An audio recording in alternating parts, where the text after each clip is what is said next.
Penyakit zaman sekarang muncul gara-gara apa? Ya nggak perlu makan obat-obatan sebenarnya. Dikit-dikit pusing, dikit-dikit letih, dikit-dikit nyeri otot. Insya Allah dengan 1-2 tumbuhan atau produk ciptaannya Allah tuh bisa selesai semua. Nafas kayak begini saja, itu kalau rutin ya Anda lakukan sehari 10 kali, itu bisa menurunkan tensi. Penyakit itu sebenarnya nggak usah obatin penyakitnya, tanda kutip. Tapi yang kita kerjakan apa? Yang kita kerjakan, pasangin lagi dia. Semua jenis rimpang-rimpangan itu obat kanker. Dia bisa mencegah kanker, dia bisa memperbaiki kardiovaskuler, jantung, dia bisa memperbaiki fungsi kognitif, fungsi otak ya.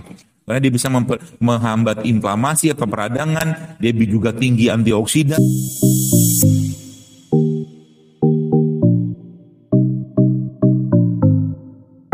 Mengkonsumsi ini misalkan tiap hari. Jadi catatannya apa? Tiap hari, tapi dalam jumlah yang cukup, tidak berlebih sebenarnya. Ya. Kenapa bisa seperti itu? Karena ada karenanya. Karena ibu sekalian di sini terbangun ya di produknya Allah seperti ini, dia akan terbangun atau dia akan membangun satu elektron-elektron yang susunannya lengkap gitu kan. Susunannya lengkap. Jadi semua produk Allah kayak begini, kalau bahasa saya, mau kayak begini, mau buah bit, bahkan mau kayak begini juga, maka fungsi dia ngapain? Fungsi dia adalah dia akan memasangkan kembali elektron yang hilang dalam tubuh kita. Elektron hilang itu zaman sekarang disebut dengan radikal bebas. Radikal bebas. Jadi penyakit itu sebenarnya nggak usah obatin penyakitnya, tanda kutip. Tapi yang kita kerjakan apa? Yang kita kerjakan, pasangin lagi dia. Pasangin lagi dia. Dan di situ akan tampak tanda-tanda ya kedahsyatan atau ya ibarat kata tuh maha besarnya Allah di situ, teman-teman sekalian. Kalau Anda lihat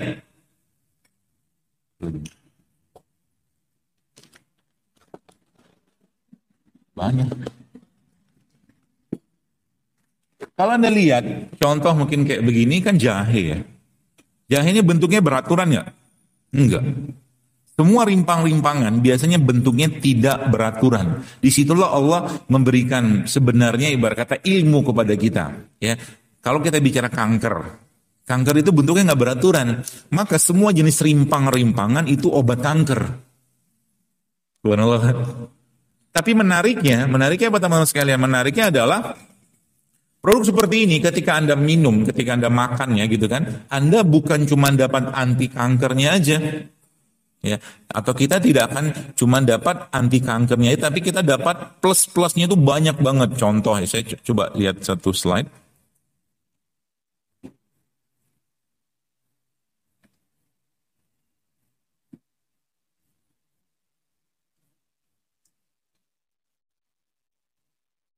Nah, ini misalkan. Ini kan kunyit.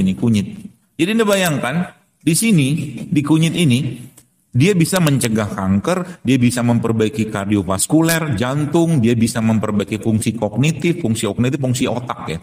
Karena dia bisa menghambat inflamasi atau peradangan, dia juga tinggi antioksidan. Jadi ini ada hanya baru satu kunyit loh ini. Baru satu kunyit, Anda bayangkan aja. Tapi kata kunyit tadi apa? Jangan berlebihan. Jadi minum kunyit pun ya jangan berlebihan, minum jahe juga jangan berlebihan, panas nanti badannya. Ya, jadi ini baru satu ya kita membongkar bagaimana dahsyatnya produk Allah itu. Jadi ibarat kata orang yang minum kunyit, misalkanlah satu kunyit begini atau 2 kunyit dia rendam dalam air gitu kan. Kemudian dia minum itu, dia sebenarnya dapat manfaatnya berapa banyak? Banyak banget, nggak bisa dibayangkan. Kayak sholat fajar itu loh. Ya. Pada satu kunyit ya. Belum lagi cerita ke yang lain teman-teman sekalian. Belum lagi cerita ke yang lain. Jadi menariknya itu memang subhanallahnya adalah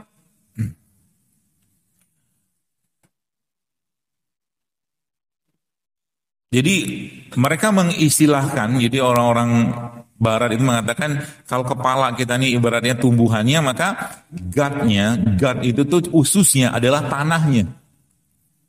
Ya.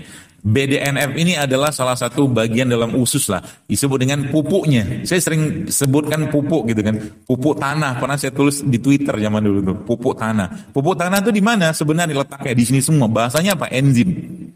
Dia akan bermasalah kalau apa? Dia akan bermasalah kalau ada kalaunya.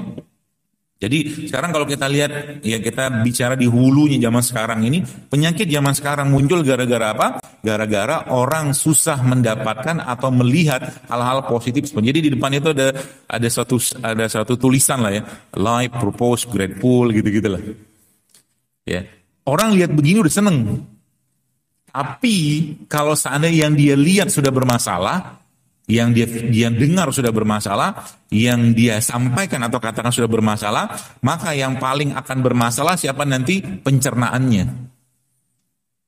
Jadi hubungannya begitu. Jadi mereka tuh mengatakan ini cerita tentang hulu penyebabnya. Nanti kita akan bahas tentang bagaimana herbal itu dengan kuasa Allah itu punya kemampuan yang luar biasa ya untuk membersihkan itu semua.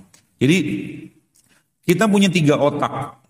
Otak pertama, otak yang ini, otak kedua, otak yang ini, otak kedua, otak ketiga yang sini. Ada 3. Ya, ketiga otak ini kalau dalam ilmu sains sekarang disebutnya brain gut axis. Gut-nya GUT, brain gut axis. Jadi dia nyambung semua tuh. Ya.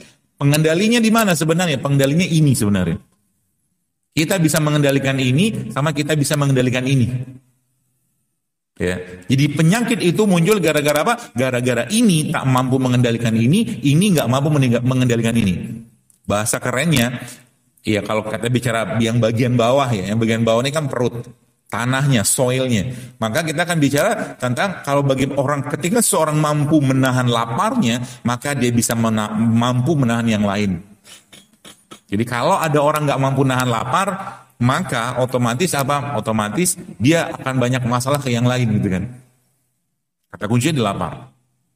Ya, jadi seperti itu. Nah, masalah itu muncul gara-gara apa? Gara-gara banyak orang zaman sekarang makan produk gitu kan. Bukan makan makanan. Food like substance. Ya, kalau Anda lihat gambar ini, ya, Anda lihat ini judulnya kan apa tuh, semacam cornflake apa namanya, sereal ya, saya ambil yang nggak di Indonesia aja. Anda lihat itu judulnya sereal, cuman isinya apa coba lihat, bahkan di 2 negara, di 2 benua ini udah beda isi. Yang dimakan apa? Substance. Yang dimakan bahan gitu kan, bahan kayak makanan gitu kan, padahal bukan makanan dia sebenarnya. Ya, dia bukan makanan ya. Sangat panjang. Jadi kalau Anda lihat gambar slide ini bayangkan ini sign. Ya, kalau ususnya benar, maka Anda akan baik-baik aja habis makan. Ya, you feel good after eating gitu kan. Kemudian apalagi Anda bisa buang air besarnya 2-3 kali sehari gitu kan tanpa diare. It's sign. Jadi nggak ada kembung, nggak ada kram, nggak ada nyeri habis makan. Itu sign. Ya, kemudian apa lagi? Anda bahkan nggak terlalu kayaknya ibarat kata tuh kita nggak menyadari juga, nggak lihat bahwa ada makanan masih numpuk di sini gitu kan. Itu salah satu tanda. Kenapa zaman sekarang banyak orang buncit? Ada banyak toksin atau makanan yang tidak tercerna dalam badannya yang tidak keluar dan itu nguras energi luar biasa, terutama enzim. Jadi kalau Anda punya suami, yang badannya besar bagian tengahnya, perutnya maksudnya nggak sampai hati saya nyebut buncit ya, nggak apa-apa lah buncit ya. Kalau Anda punya suami yang buncit, Anda punya tugas besar untuk menguruskan dia. Tugas keduanya adalah ngurusin Anda sendiri juga sih kalau Anda gede badannya. Kenapa? Karena itu dia lagi, sebenarnya bahasa saya itu dia lagi perang sebenarnya dalam itu. Ada banyak toksin itu kalau makin banyak di badan, apa yang terjadi? Dia akan, tadi saya katakan dia berperan, dia ngambil alih peran sebagai reseptor, bahkan dia like reseptor kalau saya membahas gitu lah.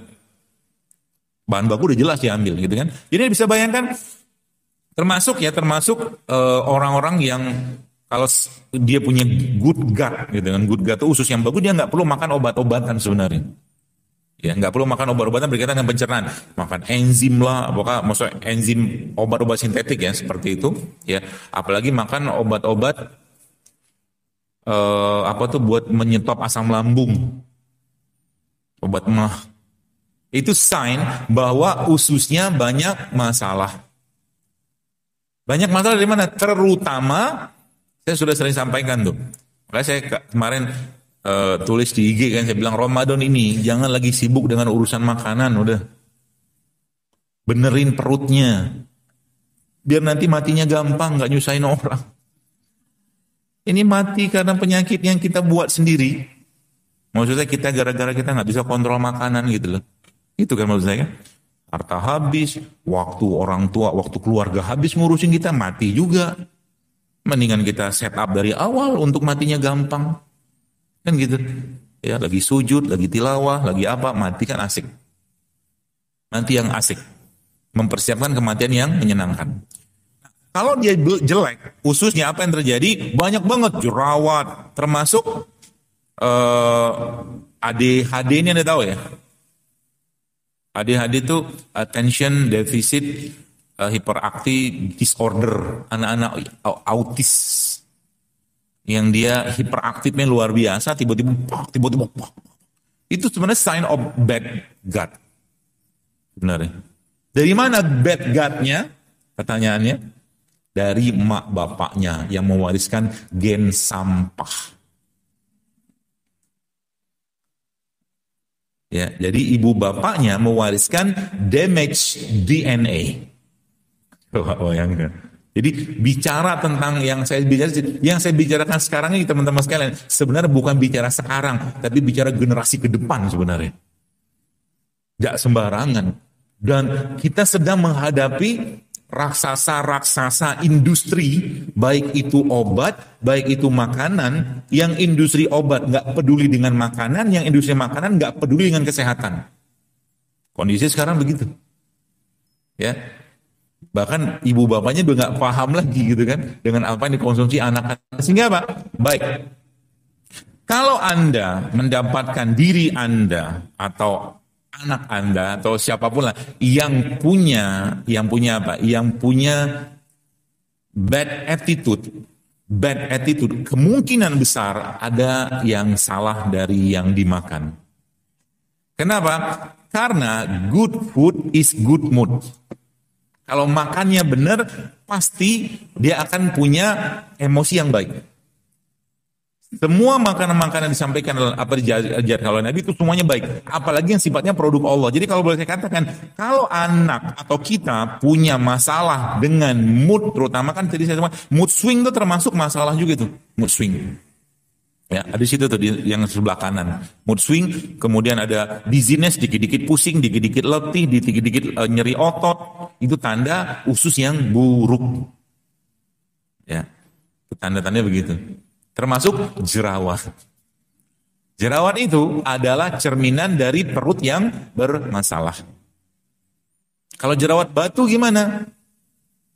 Tambahi pasir, terus disemen, jadi tembok. Ya.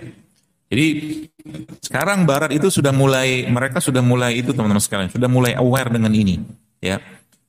Bahkan di beberapa akun-akun saya lihat di IG itu ada ibu-ibu yang dia meneliti luar biasa isi makanan-makanan di Amerika dan dibandingkan dengan negara lain. Hingga ada satu buku nih saya baru beli kemarin, bahkan mereka bikin buku ini. Bagaimana how not to die with food. Karena makanan dimakan kebanyakan bikin mati aja orang. Di sono ya. Indonesia juga sekarang mengarah ke sana sebenarnya.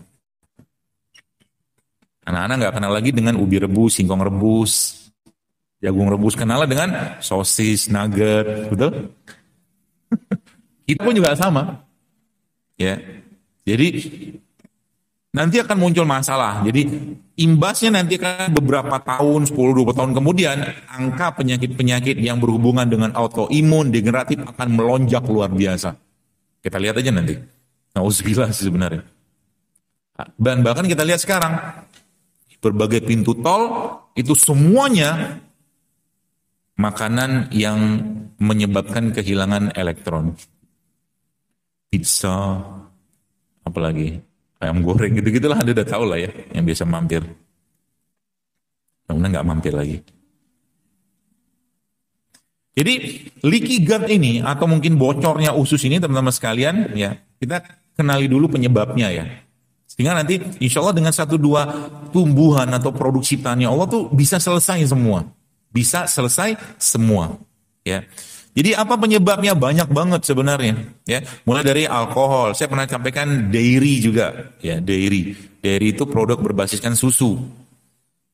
Ya. Kemudian beberapa telur, terutama telur-telur sebenarnya bukan telur kampung sebenarnya, tapi telur ayam broiler terutama. Saya sarankan sih tidak untuk dikonsumsi terus-terusan. Dan ada dannya lagi. Telur itu protein. Telur itu kalau diceplok rusak proteinnya. Sekarang Anda bayangkan ada satu piring nasi goreng coba. Nasi itu sudah masalah nggak? Sudah masalah nasinya. Dikasih minyak, masalah lagi. Dikasih telur, masalah lagi. Terus dipanasin lagi. Apa sehat? Jadinya kan. Kalau udah bicara nasi biasanya banyak yang berengung gitu ya. Jadi banyak sekali ya GMO. Jadi dia penyebab dia bocor, ususnya itu bocor. Jadi ada bagian atau konten dari ususnya yang masuk ke dalam darah gitu kan. Kemudian apa lagi? Banyak kemudian beberapa jenis obat-obatan, ya, termasuk antibiotik, analgetik itu juga menyebabkan bocor di usus. Gitu. Jadi kalau Anda terpaksa makan antibiotik, saran saya Anda makan probiotiknya juga. Probiotiknya apa? Jadi kan di dunia kedokteran, saya dulu diajarin kalau orang angka leukositnya tinggi, kasih antibiotik. Tidak masalah sih, boleh-boleh saja kalau memang perlu. Tapi ingat, antibiotik, maka Anda harus kasih probiotik. Probiotik itu maksudnya apa? Ya Anda harus makan buah, Anda makan sayur, Anda minum madu, itu probiotiknya. Itu nggak diajarin zaman dulu. Saya pun nggak diajarin. Ya, mau gimana? Karena pahamnya dalam dunia pengobatan barat saat ini reduksionis. Semua dinilai dari apa yang terlihat secara angka. Hanya itu. Dan ingat, saya kasih pesan kepada Anda, dunia pengobatan, kalau saat ini ya saya katakan, maaf saya katakan dunia pengobatan sekarang, terutama dokter-dokter, kalau mereka nggak mau berubah, mereka akan ditinggalkan orang. Kenapa? Ada alasannya. Karena nanti ke depan itu orang akan bicara tentang kesehatan itu, ibu sekalian, nanti kita akan kita akan bicara bagaimana kita bisa self care gitu kan. Bahkan Thomas Edison itu mengatakan, nih, the doctor in the future, dokter masa depan, nanti dia nggak lagi kasih obat, tapi dia akan cerita bagaimana ya meletakkan manusia itu sebagai sosok yang paripurna, yang holistik dengan diet segala macam. Jadi ke depan akan seperti itu. Kenapa? Karena memang kondisi sekarang, ya pengobatan zaman sekarang ini ngobatin orang. Betul? Pernahkah Anda datang ke rumah sakit atau ketemu dokter dalam kondisi Anda pengen silaturahim dengan dokternya? Ada kan? Kalau sakit baru datang kan gitu kan? Makanya dokter itu pengobat sebenarnya. Kenapa? Karena kita tidak diajarkan untuk menjaga kesehatan. Gak diajarin. Ya makanya saya pernah kasih tahu kan, kalau obat itu berfungsi dengan baik, harusnya kita bebas obat. Tapi kenyataannya ketika makan obat terus-menerus, kita hampir gak bisa lepas dari obat. Ya, jadi healthcare itu yang sekarang old healthcare fokus itu disease, fear, and risk. Kalau kena kencing manis maka tidak bisa sembuh, betul? Fear, harus makan obat seumur hidup. Kalau kena darah tinggi, ya saya tidak menyalahkan siapapun ya. Yang saya kritisi adalah sistem dan pendidikannya yang harus kita ubah. Ya. Kita perlu ubah. Jadi orang dibikin takut semua akhirnya kan. Semua bikin takut. Ini takut, semua takut. Supaya Anda nggak kena ini, Anda harus minum ini. Gitu terus ujung-ujungnya. Ya. Nah, kedepannya kita akan bicara tentang function empowerment community gitu kan. Makanya sebenarnya saya senangnya kenapa? Karena ketika kita bicara di masjid ini kan komunitas sebenarnya. Apalagi ibu-ibu nih sebagai penguasa dapur, Anda punya otoritas penuh untuk memberikan asupan yang terbaik kepada keluarga Anda di rumah. Ya, ke depan seperti itu. Jadi kita bicara tentang satu komunitas ya. Jadi bagaimana kita menciptakan suatu ambience. Makanya saya kalau Anda tahu kenapa sih getol banget saya itu bikin tulisan di IG segala macam itu karena apa? Karena kalau saya ngobatin orang saja kayak nabur garam dia bilang. Nggak selesai urusannya. Sekarang hulunya harus kita stop nih. Hulunya harus kita perbaiki dengan cara apa? Anda mulai minum kayak infus water kayak ini kayak segala macam, tunjukin ke orang, itu mempengaruhi orang. Banyak orang udah kayak begitu sekarang, ya. Baru saya ngomong sudah langsung bawa infus water yang langsung diminum. Alhamdulillah. Kelihatan. Alhamdulillah. Jadi gitu. Terus kalian bicara tentang komunitas. Nah, bahkan saya berpikir tuh kayaknya nanti suatu hari kelak, someday, cita-cita gitu kan, bikin satu konsep perumahan yang benar-benar sehat gitu kan. Di situ ada peternakan, ada pertanian, ada perkebunan, sekolahnya sehat, gitu-gitu lah. Sampai kayak begitu, membayangkannya. Ya, cita-cita ke depan. Kalaulah masih ada zaman. Keburu Imam Mahdi datang. Ya, jadi gitu tuh sekalian. Jadi, dan tubuh kita, tadi saya sampaikan bahwa tubuh kita ini sudah dibekali Allah dengan tools-toolsnya. Ya, ini kalau Anda lihat gambar di depan ini gambar, sebenarnya gambar pohon gitu kan. Tapi diilustrasikan dengan paru-paru. Jadi paru-paru kita sebenarnya bisa kita optimalkan untuk apa? Untuk mengubah kondisi. Apa yang diubah kondisinya? Jadi ada namanya pernapasan diafragma. Pernapasan diafragma. Pernapasan diafragma itu dengan cara apa? Jadi gini, ketika Anda begini ya, Anda bernapas. Ini yang bekerja, sarafnya simpatik namanya. Jantungnya deg. Tapi ketika Anda tarik nafas, Anda buangnya melalui mulut. Gitu, maka yang kerja nanti diafragmanya. Dan ada bagian dari parasimpatis yang nanti akan bekerja. Artinya apa? Nafas kayak begini saja, itu kalau rutin ya Anda lakukan sehari 10 kali, itu bisa menurunkan tensi. Tapi pelan-pelan, jangan bikin tensi naik juga. Apalagi dibarengi dengan zikir. Ini saya katakan, tubuh kita itu sudah disiapkan Allah perangkatnya. Ya, perangkatnya disiapkan sama Allah. Ya, seperti itu.